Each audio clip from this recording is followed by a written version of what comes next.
Mahal Diyos, nagkasala kami laban sa iyo.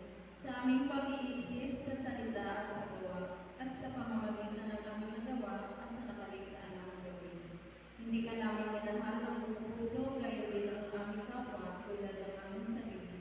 Tunay na dinaramdam namin ang lahat at pagbabagang nagsisisi kami.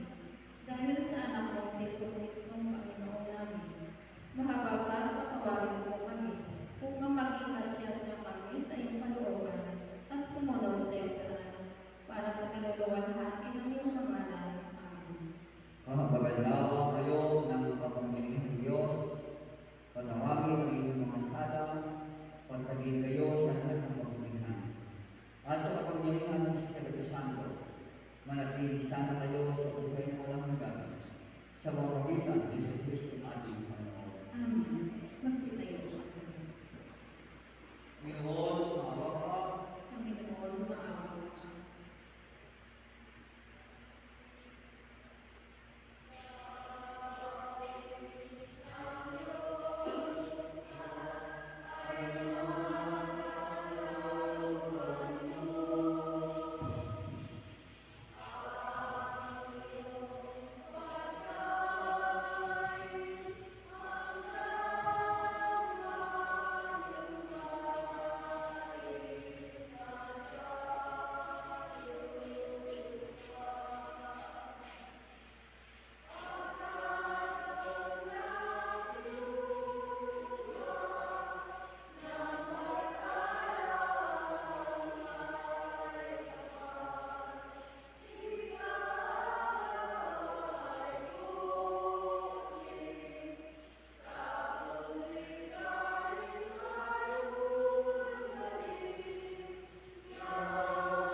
Ang unang pagbasa ay makalungkuan sa aklat ng Isaias. Kabanata siya mula sa simula sa kalima hanggang ang ikawang talata. Sapagkat ang kanyang mga mandirigma, ang lahat ng sutang ipa sa dugo ay susunugin. Sapagkat ang mga lalaki sa sanggol na lalaki, at siya ang mamamahala sa atin. Siya ang mahahangang tagapayo. Ang makapangyarihan ng Diyos, walang hanggang ama. Ang prinsipe ng kapayapaan. Malawak ang kapangyarihan at walang pangusang kapayapaan ang ipagkaloob sa trono ni David at sa kanyang paghahari. Upang matatag ito, ang pananatiling sa katalogan, ang katwiran ngayon at magkakailangan. Isasagawa mo ang kapangyarihan ni Yahweh. Ito ang salita ng Diyos. Salamat sa Diyos. Salmo responsorial.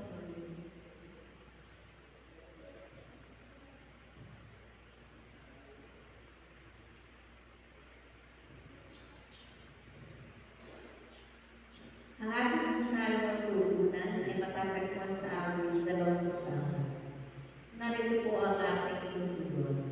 Makapangyarihan Diyos at hari niya. Ulitin po natin. Makapangyarihan Diyos at hari niya. Ang buong daigdig, lahat ng nato. May-ari si Yahweh, ating Panginoon. Ang mundo'y natayo at siya ay sandigan. Ilalim ng lupa, tubig, kalaliman. Ulitin po natin. Makapangyarihan Diyos at hari niya. Sino ang marapat umahon sa burol? Sa burol ni Yahweh, sino ang ahanin? Sinong papayayang pumasok sa templo? Sinong tutulutan pumasok na tao? Tugod po, ang makapangyarihan ng Diyos at hari niya. Siya na malinis ang isip at buhay, na hindi sumamba sa Diyos-Diyosan. Tapat sa pangako na binibitiwan, ang Diyos na si Yahweh, pagpalaan siya. Tugod po, makapangyarihan Diyos at hari niya. Ililigtas siya, pawawalang sala. Gayon ang sinumang lumalapit sa Diyos. Silang lumalapit sa Diyos niya po. Ang pintuan luma ay buksan ng lubos. Ang dakilang hari ay doon papasok. Tugod po, makapangyarihan Diyos at hari niya. Ang pamalawang pagbasa.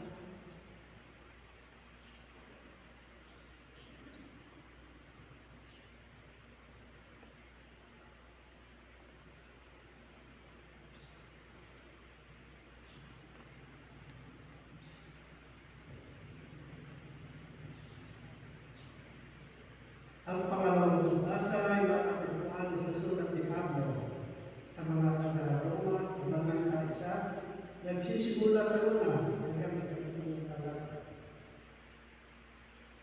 Mula kay Pablo at ni Kristo Jesus, tinawag upang maging apostol at hiniran upang mangaral ng mga pagbubalita ng Diyos. Sa inyong lahat ng minamahal ng Diyos na nangangailan sa Roma, na tinatawag upang maging namatanag. Sumayon nawa ang kapala at kapayapaan mula sa Diyos na ating Ama at Panginoong Yesu Kristo. Ang mabuting balita nito na itinangako niya noong panguna sa pamamagitan ng mga propeta at nasa saad sa mga banal na sulatan ay tungkol sa kanyang anak, ang ating Panginoon Yesu Kristo. Sa kanyang pagiging tao, siya'y pinanganak mula sa lipi ni David at sa likas na kabanalan ng kanyang Espiritu. Ipinahayag siya ng anak ng Diyos sa pamamagitan ng pangyarihang gawa ng kanyang muling pagkabuhay. Sa pamamagitan niya, tinanggap namin ang Diyos ang kaloob ng maging apostol upang ang lahat ng bansa ay hakayin sa pananampalataya at pagsunod sa Kanya. Kabilang kayo sa mga tinatawag na maging tagasunod ni Yesu Kristo. Ito ang salita ng Diyos. Salamat sa Diyos. Magsitayo po tayo.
Ganito ang pagkapanganak ni Jesucristo.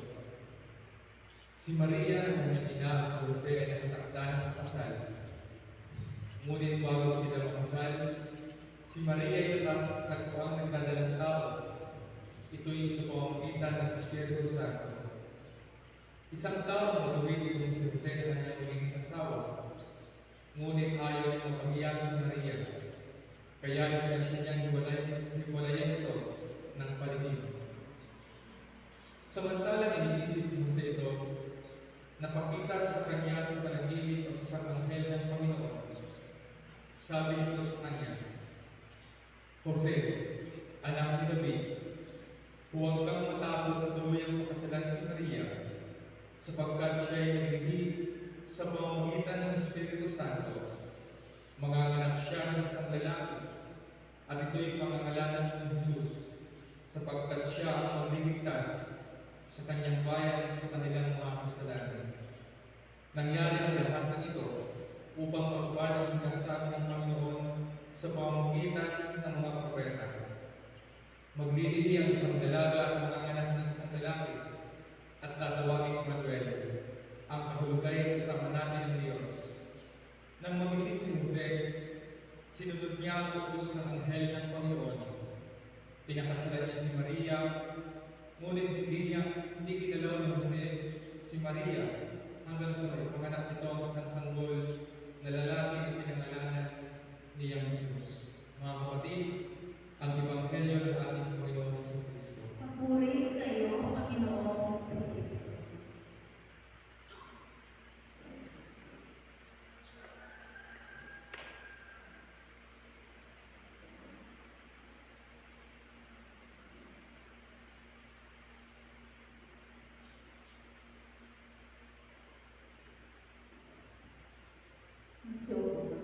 Dapat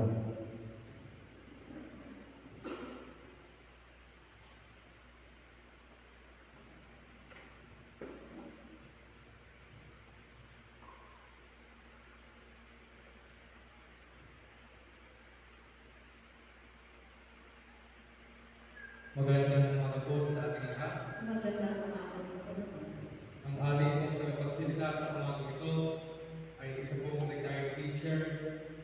Siya po ay nakituro sa Tomas del Rosario sa Balanga Bataan, at siya rin po ay nakituro dito sa Samal High. At siya rin po ay aktibo bilang isang bopig ng ating simbahan. Siya po ay malulog pong pinapakilala si Teacher Azucena Monteguera. tumayo ka at kanyang po ang salita ng Diyos sa pagbibilan. Ito yung nagawa ng Panginoon. Sa kanan sa sila.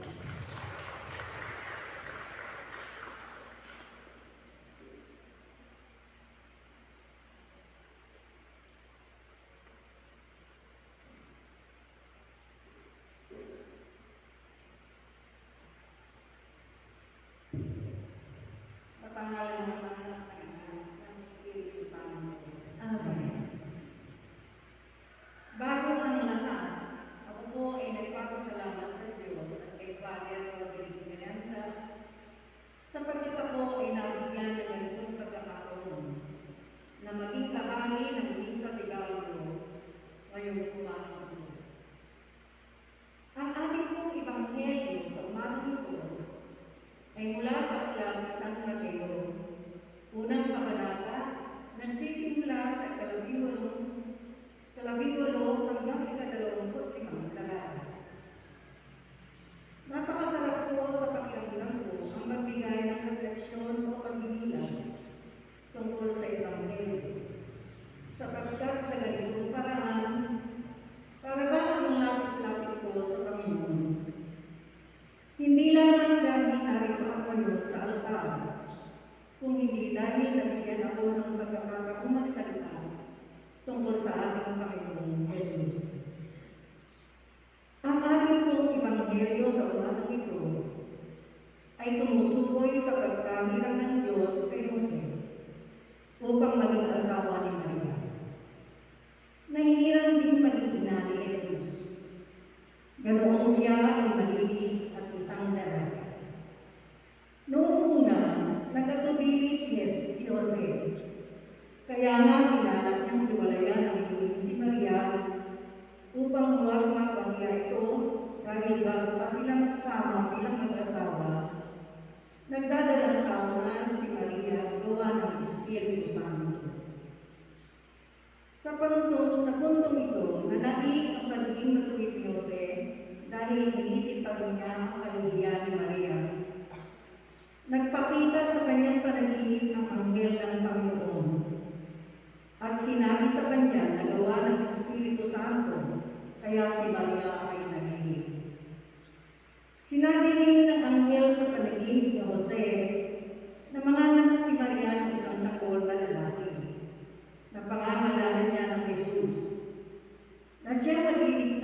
sa tingin ay nasa atin ng Diyos.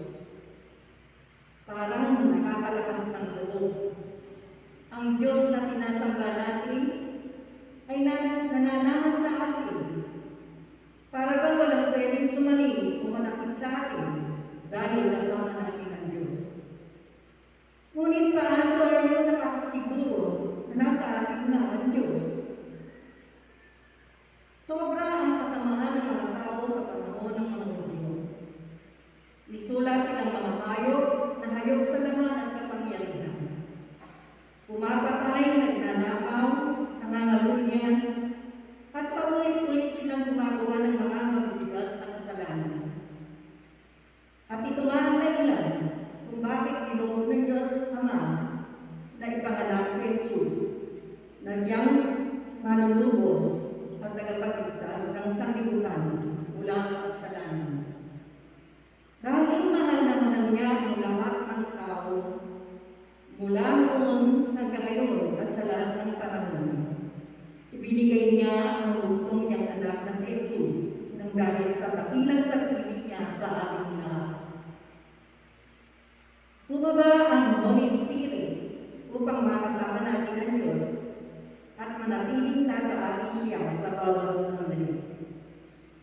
Sa Aklat ni Juan, Kabanata 3, Talata 16, nasusulat, ganito nga kamahal ng Diyos ang mundo, kaya't ibinigay niya ang kanyang bugtong na anak upang hindi na mawala ang bawat nananalig sa kanya, kundi magkaroon ng buhay na walang hanggan.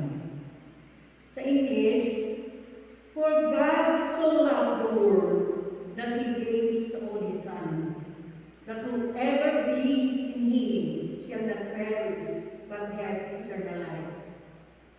Malinaw po ang nasa saad, that whoever believes in Him o ang bawat nananalig kay Jesus ay hindi mamamatay kung hindi magkakaroon ng buhay na walang hanggan. Kaya nga upang makamit natin ang buhay na walang hanggan, maniwala tayo at manalig na si Jesus ang daan, ang katotohanan at ang buhay. Walang makakapunta sa Ama, kundi sa pamamagitan niya. Ito po ang sinabi ni Jesus mula sa Aklat ni Juan, Kabanata 4, Talata 6.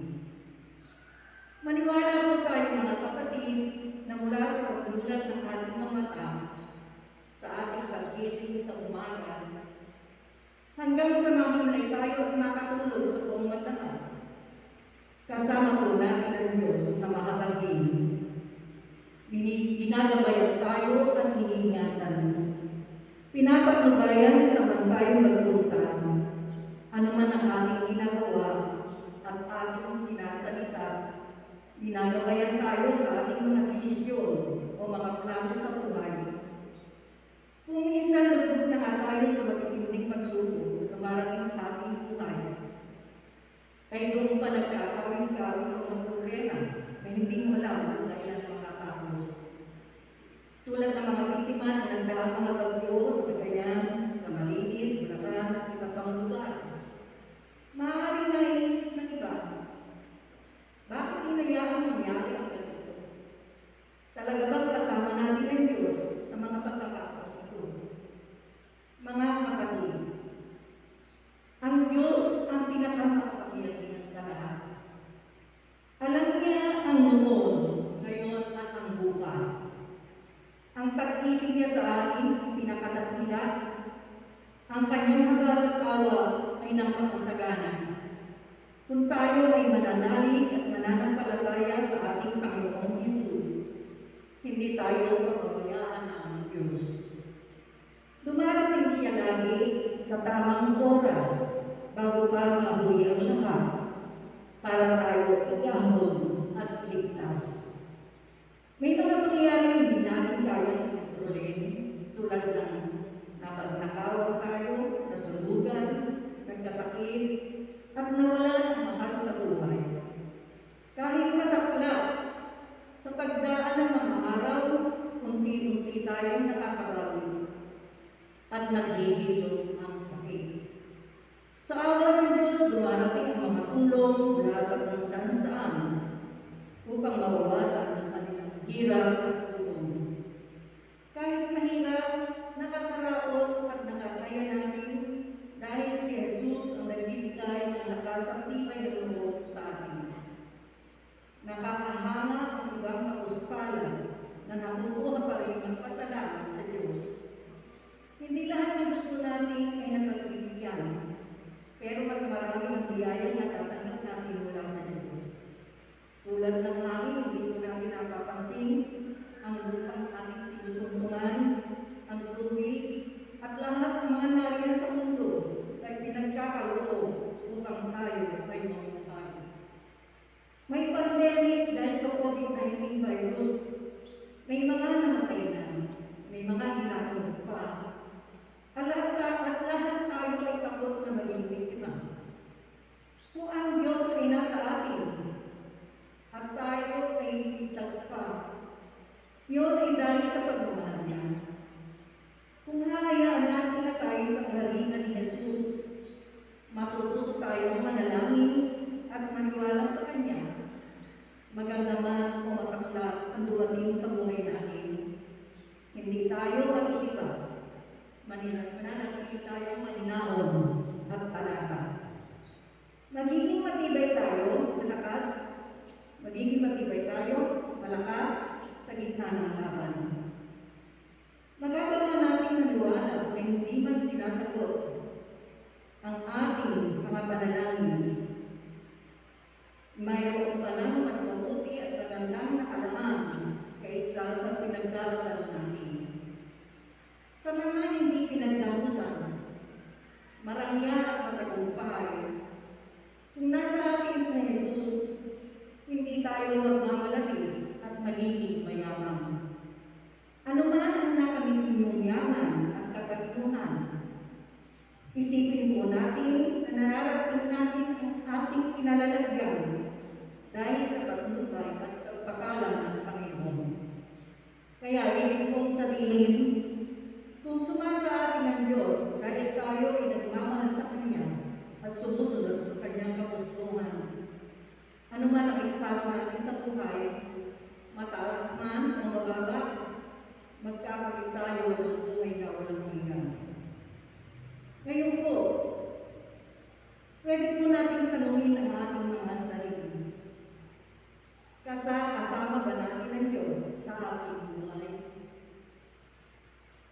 Tanungin niyo po ang mga katabi niyo, kasama nila ang Diyos. Kung tayo po ay laging susumikap na maging matuwid sa ating pag-uugali, sa ating ginagawa, sa ating iniisip at sa ating pananalita, walang duda na nasa ating po ang Diyos. Tulad ng Kanyang kagustuhan na kung bakit isinilang ng Birheng Maria ang Kanyang bugtong na anak na si Jesus, na ating Panginoong tagapagligtas. Salamat po. Sa pangalan ng Ama, Anak, at ng Espiritu Santo. Amen. Tumay-tumay lahat at sa isang pinig, pahayag natin ang ating pananampalataya. Sumasampalataya tayo sa Espiritu ng kapangyarihan sa lahat ng gumawa ng langit at lupa, ng laman ng kita at pinag-ipa. Sumasampalataya tayo sa isang Panginoong Kristo, bugtong natin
Isama natin ang mga nag-aalay sa kanilang misa, na sila Senyang Gutierrez, Erwin at Erwin Rivera, Ellen Damuanco, Norinda Pulete, Jocelyn Tolentino, Josie Atlante, Lolo Magano, at Donna Magano.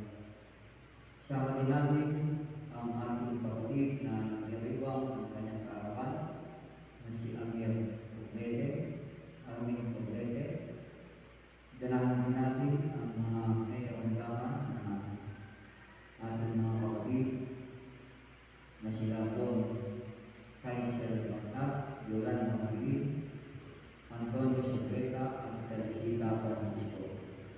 At ganun din ang panalangin natin sa kapatid na maluwa ng ating kapatid na si Jessica at Paulo. Lulubog tayo para sa panalangin ng Paris.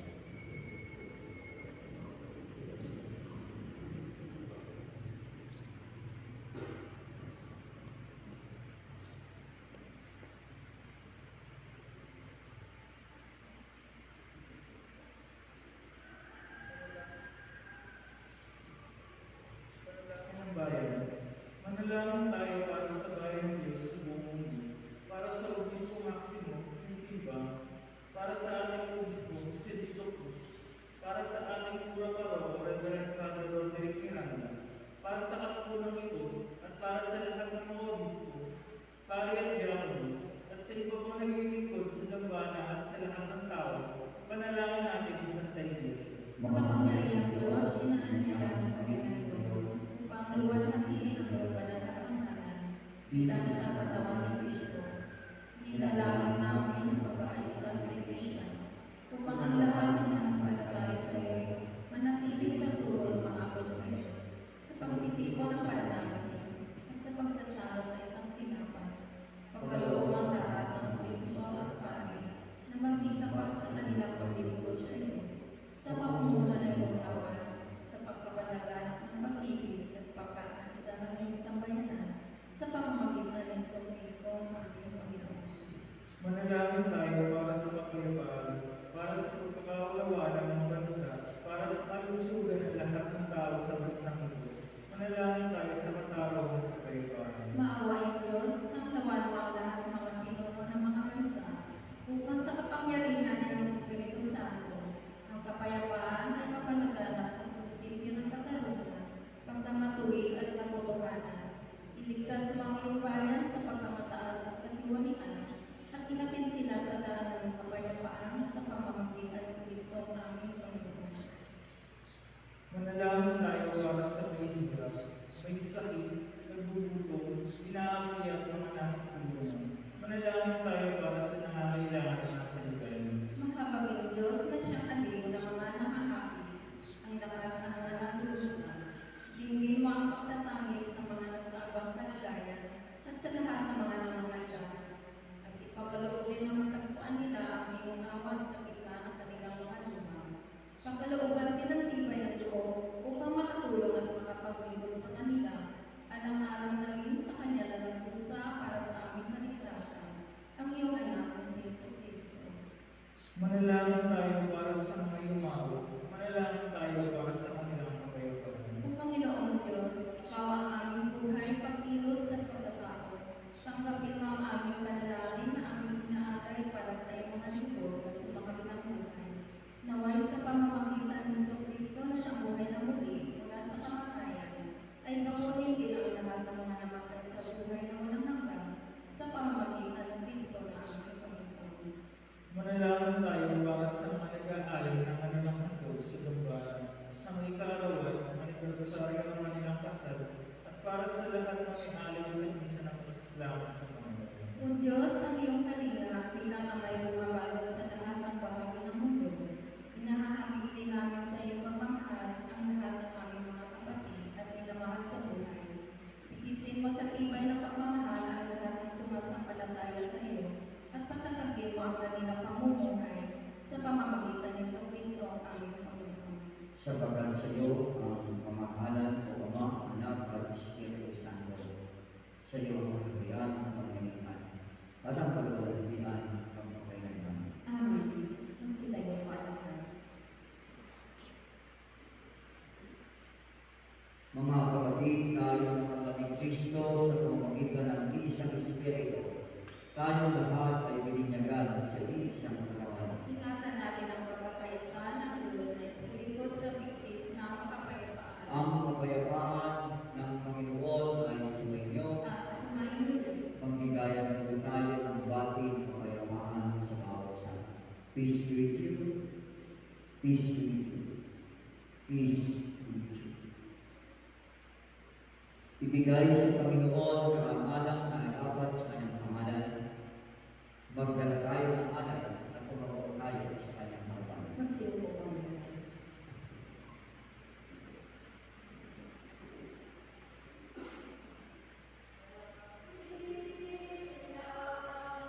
Tayo ay at sa ating Panginoon.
Sabay-sabay natin i-alay ang mga salaping ng Diyos.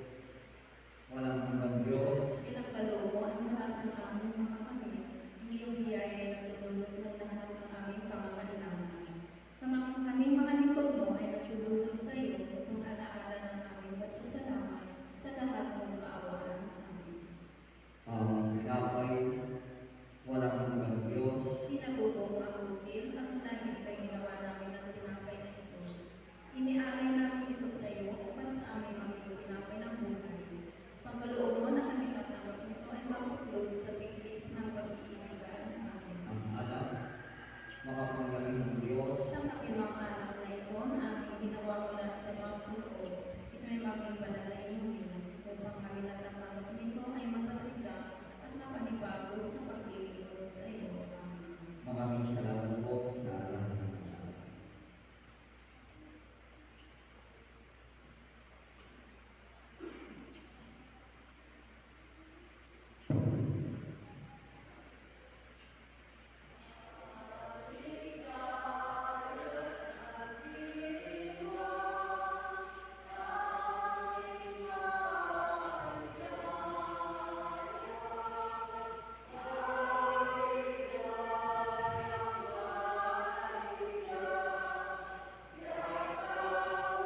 Mga kapatid, ang sakripisyo ng palalisa sa mga ito ay aming kapit sa Panginoon sa lahat ng biyaya at paloob na inahang sa ating Diyos. At kasama din natin sa aming mga damit ang pasalamat ni Lolita. Manalangin tayo mga kapatid, ating hari ay nananawagan sa Diyos amang makapangyarihan. Tanggapin nawa ng Panginoon ang ating alay sa kapurihan at kaluwalhatian ng kanyang pangalan sa ating kapakinabangan at sa buwan niyang Kristo. Ang Panginoon ay sa inyo, Ang asumayin itaas ang inyong mga puso. tinaas na namin sa Panginoon. Magpasalamat tayo sa ating Panginoon Diyos. Nararapat na siya'y aking pasalamatan at puri. Tunay na mamapat at pagwin ating tungkulin at kaligayahan. Nalangis sa aman ay pasalamatan ka namin. Panginoon, manalangin. Sapagkat sinubo mo ang mahal na namo ang pag-iligtas sa kasalanan at pagkatayan ng iyong niya sa kanyang sariling mga anak at pagpapala ng buhay ng walang hanggan. Nang sa gayon, sa kanyang muling pagdating, nalibos ng kapangyarihan at dakilang talumpay upang makuhaan sa pinuntan. Kami nagsaya ng anak pagkanya pagkatapos na mamasdan ang kanyang pagpapakita.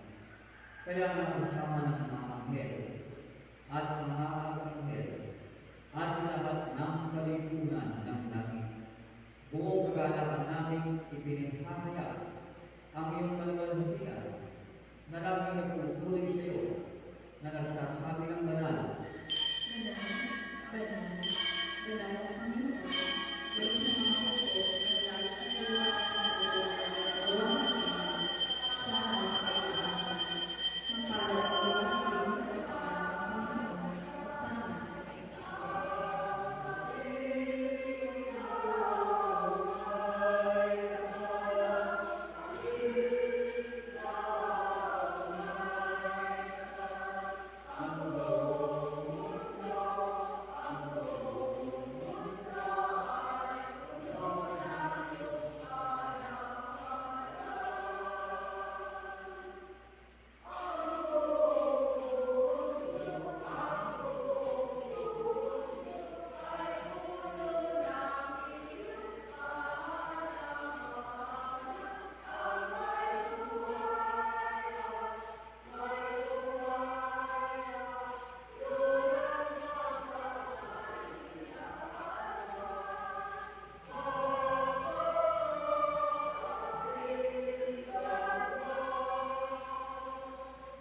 Higit sa lahat, nagpapasalamat kami sa iyo, Ama,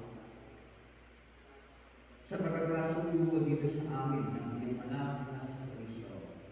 Naging siya kung ibalik kami sa iyo ng kaming magbago sa pamamagitan niya. Naging siya sa krus dahil sa amin, isang ganap na sakripisyo para sa kasalanan ng lahat. Muli siyang nabuhay kung kailanman ay hindi pamamagitan namin. Sinubo niya ang Espiritu Santo upang siyang magpatuloy ng iyong pagligtas. Noong gabi bago siya namatay, pinuutos niya sa amin na alalahanin siya hanggang sa muli niyang pagbabalik. Nang makasalo niya ang kanyang mga alagad sa isang hapunan, kumuha siya ng tinapay. Nagpasalamat sa iyo at pinaghati-hati ito. Ibinigay sa kanyang mga alagad at sinabi, "Kunin, kanin. Ito ang aking katawan na pinagkakaloob ko sa inyo. Sa tuwing kakanin ito ay gawin pag-alaala sa akin."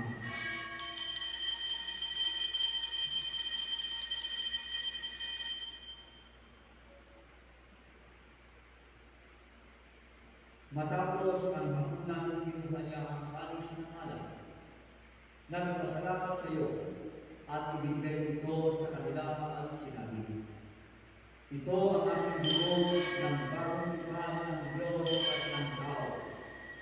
Ibinubuhos ito para sa inyo at para sa lahat upang kayo'y patawarin. Pagsaluhan ninyo ito gawing pag-alaala sa amin.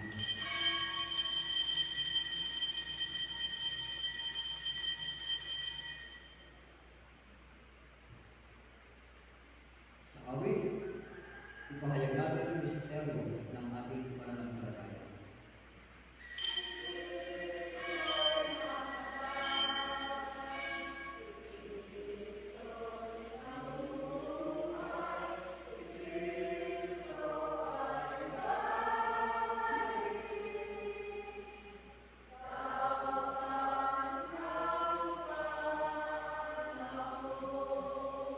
Kaya nga, Ama, sinasagawa namin ang inuutos sa amin ng anak. Sa pamagitan ng tinapay at alak na ito na aming inaalay sa iyong harapan. Aming ginagalak ang alaala ng kanyang uling pagbalik sa buhay nito, ang kanyang pamamatay at uling pagpabuhay, ang kanyang pag-akit sa langit at pagkakasuko niya sa Espiritu Santo. Kami nagagalak sa iyong pagpiligtas, naghihintay sa huli niyang pagdating. Tanggapin mo kami alang-alang sa iyong Espiritu Santo. Kami kakanin ng iyong pinapay. At iyong itong anak ay ang isang tulay sa iyong anak sa aming pagbabago at pagkakatakal. Sa kanyang malugay na buhay. Naway maging matapat kami sa paglingkod sa iyo at mulag kami araw-araw sa iyong galang pagkatao. Sa pamamagitan ng Jesucristo na aming Panginoon. Sa pamamagitan niya, kasama niya, at sumasa kanya. Sa pag-iisa ng Espiritu Santo, ang lahat ng pagmamahala at kalagatinig sa iyo. Sinunod mo na. O ang makapangyarihan, ngayon at magpakailanman.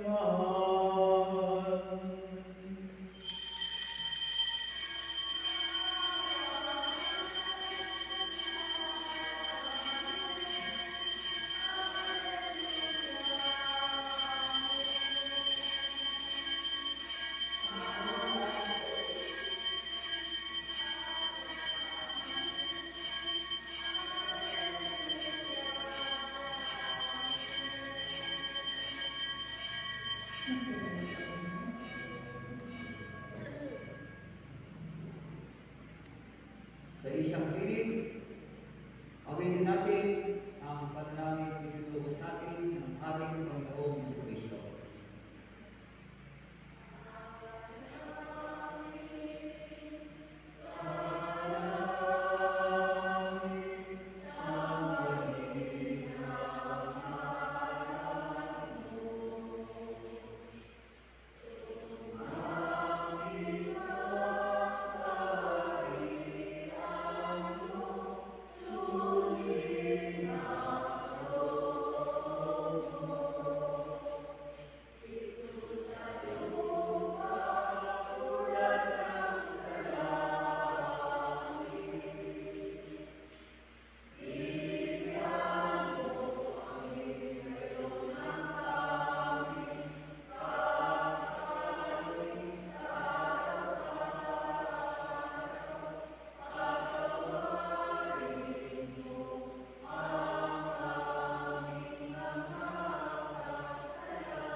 Panginoon, hindi kami karapat-dapat magpatuloy sa iyo, ngunit sa isang salita mo lamang ay gagawin mo.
tayo lahat. Ang Panginoon ay sa inyo. At sumayin, Laging namin pinahintulutan o Diyos. nakasali sa kahanga-hanga mo, Kristiyan. Pagkaloob mo ang sinasama namin sa iyo, na sa pamamagitan ng iyong hambag ay patawarin ang aming mga kasalanan sa pamamagitan ng Yesu Kristo ang Panginoon namin, na nabubuhay na mahal kasama mo sa makikiisa ng Espiritu Santo. Isang Diyos, ngayon at magpakailanman. Amen. Paupo tayo lahat. Magandang umaga po sa ating lahat. Good morning, pag-ibagi natin at pag-ibagi ng magandang umaga. Morning. Palakpakan po natin ang Panginoon Diyos. December 21, ilang araw na lang po ay ipagdiyagigang bubulitayin na natin ang napakahalagang bagay na inihandog sa atin ng Diyos, ang pagsilang ng ating tagapagligtas. Kaya pakitanong mong katabi mo, may pera ka na ba? Pera ka na ba? Napakalaga ng problema natin ngayon. Mga minamahal, mga kapatid sa Panginoon, sa gitna po ng ating mga pagdaliwang, lagi natin alalahanin, kasama natin ang Panginoon. Kahit sa pinakamasakit na bahagi ng ating buhay, nandiyan ang Diyos para sa atin. Amen! Salamat, Ma'am Sena, sa iyong magandang pagmimilay sa umagang ito. Palakpakan natin. Thank you. At ilang araw na lang po ay Pasko na, ang ating share na ng Christmas. Hanggang 23 na lang po yan ng umaga. Kaya sa hapon po ay pamimigay na po. Siyempre 23 ng hapon. Alam ko may pagkakataon pa kayo magbalad. Meron pa kayo 2 araw. Salamat po sa mga tumutugon sa panawagan. At siyempre, yung panuluyan, Christmas kantada, presentation. Maganda po ito. Musical to.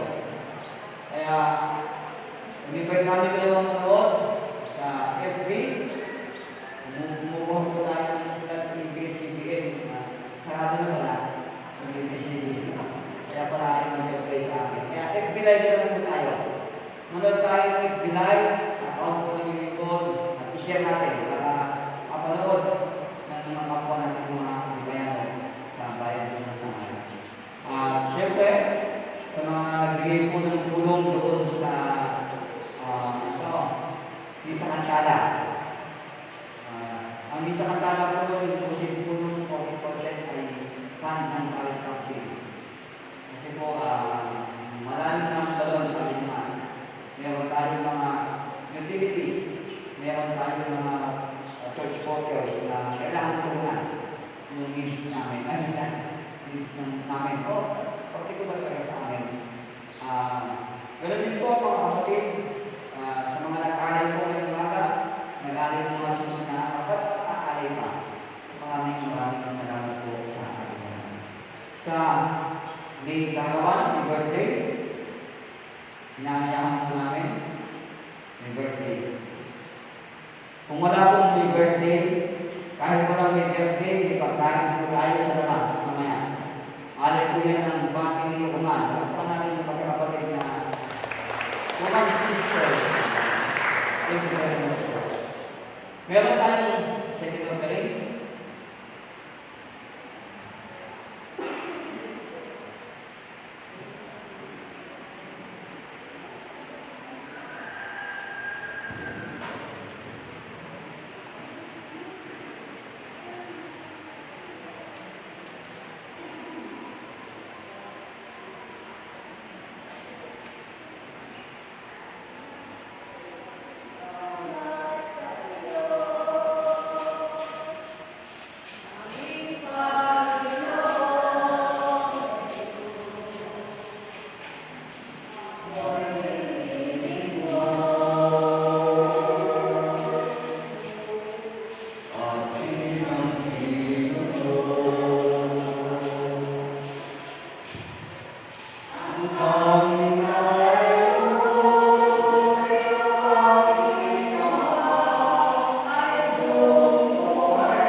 ang mga saraping handog. Walang hanggang Diyos na patuloy na nagbibigay sa amin ng lahat ng mga mabubuting bagay. Mula sa aming pagtulog hanggang sa aming pagising ay patuloy mong ipinapadama na ikaw ay kasama namin. Hinihiling namin sa iyo, Diyos, na pagpalain mo ang mga saraping ito, ang mga tao na nagkalong ito ay patuloy na magmalaga sa lahat ng bagay. Sa pamagitan ni Jesucristo aming Panginoon, nabubuhay na lahat kasama mo, kaysa ni Espiritu Santo isang Diyos, ngayon at magpapalaman. Amen. Manatili tayo makatayo at pagiging natin ang pagkansang amin.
Ang kapayapaan ng Diyos na di manilig ng buong pangunawa.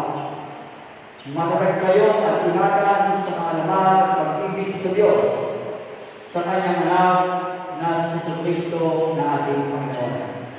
At ang pagpapala ng makapangyarihang Diyos, ang Ama, ang Anak, at ang Espiritu Santo sa lagi ngayon at magpakailanman. Amen.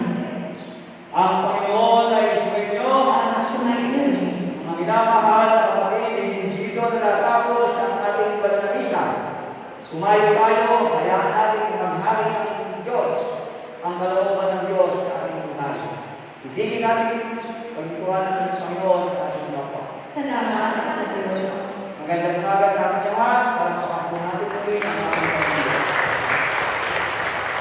Isang tayo lang po tayo